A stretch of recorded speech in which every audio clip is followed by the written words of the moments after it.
పాత పుస్తకాల దుకాణంలో దట్టమైన మధ్య సూర్యకాంతికి అందని చోట పురాత బొమ్మల పుస్తకం ఒకటి ఉంది.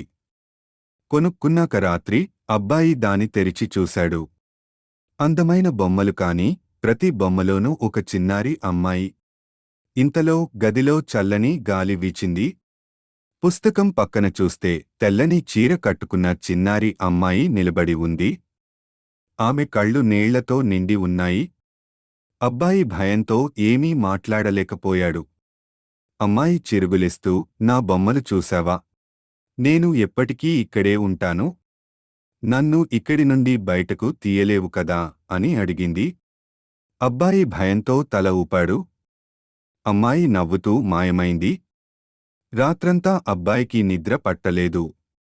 ఉదయం అయ్యాక పుస్తకం తెరిచి చూశాడు.